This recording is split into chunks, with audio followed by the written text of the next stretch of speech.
Is recognized. So the Democrats have a bill that says to political jurisdictions, if you change your law, if you do it the way we want, you will give you money. And our colleague from North Carolina comes with the amendment and says, if you engage in certain behavior, we're not going to give you that money. It is entirely relevant. The chairman has twice now used the term irrelevant. This is as relevant as it gets. Last week, the Democrats started off the week with one of our colleagues from Detroit saying no more policing. We just heard the gentleman from Rhode Island say the Democrats haven't talked about defunding the police. No, that's not what I said. One of their members said I didn't say that we haven't talked no about more policing. No more policing. And let me just, the Democrat-run cities, New York City cut $1 billion from its police department's budget and saw a 97% increase in shootings. Los Angeles cut $170 million from its budget, saw an 11.6% increase in homicides. Austin, Texas, $150 million cut, 50% spike in homicides. Portland, Oregon, a $12 million cut, eliminated 3 police units. Shootings went up 173%, murders up 25%. I would bet the people, the residents of those communities think this amendment is relevant, for goodness sake. Democrats started the week last week saying, get rid of police. They ended the week with one of our colleagues, Democrat colleagues, being admonished by a judge for the ridiculous things that they said. And somehow the gentleman from North Carolina's amendment's not relevant? Are you kidding me? This is as relevant as it gets, as timely as it gets. And I hope we could actually agree on something and adopt the gentleman's amendment. With that, I yield back my time. Mr. Chairman. The gentleman yields back. For what purposes the gentlelady from Florida seek recognition? Move to strike the last word. Gentlelady is recognized. Mr. Chairman, I want to make it quite clear that this amendment is completely irrelevant. I served as a law enforcement officer for 27 years. It is a tough job. And good police officers deserve your support. You know, it's interesting to see my colleagues on the other side of the aisle support the police when it is politically convenient to do so. Law enforcement officers risk their lives every day. They deserve better. And the American people deserve. I have the floor, Mr. Jordan. Lady has What? the floor. Did I strike a nerve? Law enforcement officers deserve better than to be utilized as pawns. And you and your colleagues are ashamed of yourself. The gentlelady will suspend and the clock will be stopped. I want to admonish members. They must not interrupt someone who has the time. Mr. Chairman, can I ask a question? You simply can't shout out. If you think that someone is saying I agree. Mr. Jordan, you don't know what in the heck you're talking about. You know nothing about what law enforcement officers do. I know about my motive. And you're using them as pawns because it serves your ridiculous political purpose. Val, everyone must suspend. I am making the point. No one may shout out when someone else has the time. Not Mr. Gomert. Question, Mr. Chairman. Not Mr. Jordan. Nobody. Not Mr. Cicilline. Not Miss Demings. He didn't do that. But nobody. Not Mr. Jordan. Not Miss. Nobody. Cicilline. Okay, no, but I agree with that. But then how do we? Everybody. I have a question. I will simply. There is no question.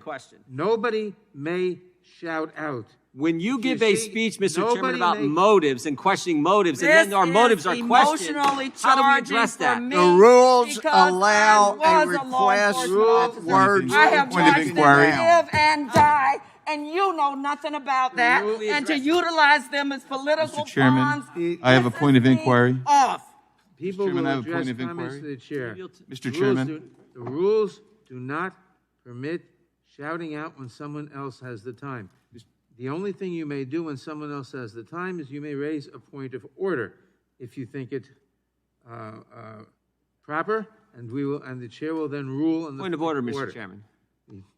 The gentleman will state his point of order. So you gave us a lecture on people questioning our motives. When someone questions our motives, how do we address it when they're in the act of questioning our motives? That is not a point of order. Yes, it is. That is not a point of order. Mr. Chairman, may I continue, please? That is not a point of order. Ms. Demings has the time, and the clock will resume. Gentlelady is recognized. Mr. Chairman, I'm glad to hear that my colleagues on the other side of the aisle are on the side of law enforcement now. Because I don't know where my colleagues on the other side of the aisle have been over the last 4 years, including on January 6th, when police officers who protect us every day were fighting for their lives because of the big lie that was told, and my colleagues on the other side of the aisle were silent. As one person after another person took the microphone and said, go down there and engage in combat, fight like hell. They used the bicycle racks as deadly missiles against the law enforcement officers that you all say you care about so much. And thank you, Mr. Cicilline, because you're absolutely right. The only person who voted to support local governments and pass legislation to support local governments that includes law enforcement were the Democratic members on this side of the aisle. But now today, you support law enforcement. Well, I'm delighted to know that. But don't support them when it's politically convenient for you to do so. Support them when they're under attack by people fighting them and spraying them and knocking them to the ground and beating them with poles, with carrying the American flags and pipes. Unbelievable. Mr. Chairman, I thank you, and I yield back. Thank you, Madam Chair. Mr. Rosen, 4 years ago on January 6, 2017, was it appropriate for Democrats to object to the 2016 presidential election results? Congressman, I think the things that are appropriate or inappropriate for Congress to do are that all members, of course, and all the rest of us have to adhere to the Constitution. And so I'm going to say that that's an issue for you as members of Congress to assess. You're a former acting attorney general, and we appreciate your service to the country. I'm just asking, was it okay for them to? They've told us we're not allowed to object. We weren't allowed to object on January 6, 2021. In fact, you're not even allowed to co-sponsor legislation that Democrats introduced if you did object to accepting and counting the electors on January 6, 2021. I'm just wanting your thoughts on, was it okay for Democrats to do that on January 6, 2017? What I would hope is people of all parties, all political perspectives, would respect the Constitution, our system of government, and the rule of law. And does the Constitution allow members to object to the Electoral College results on January 6 after a presidential election? My understanding is that it does. It does, right. And Democrats did it. I mean, we had Jim McGovern, the Democrat chairman of the Rules Committee. He objected to the very first state called. He objected to Alabama back on January 6, 2017.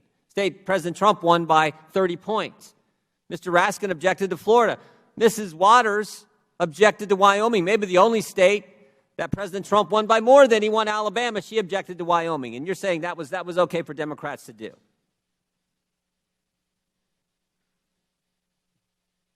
Mr. Rosen, that was fine? Oh, I'm sorry, Congress. I didn't understand if you were asking me to respond to that.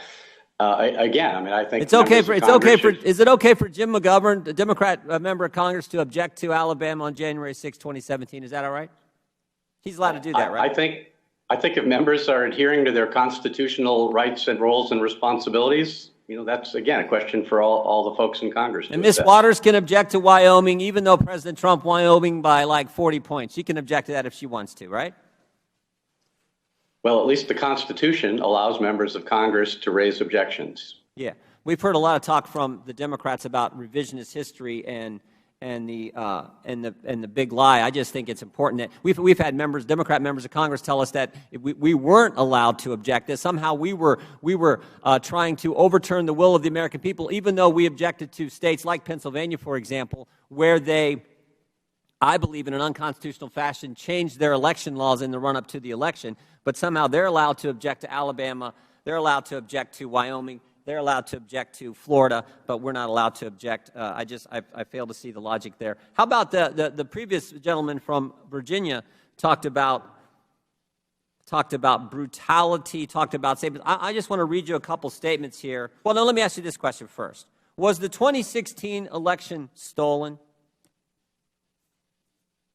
I do not know of evidence that would say it was. I think you're alluding to a troublesome thing about the legitimacy of our past elections, sometimes governor's races being called into question.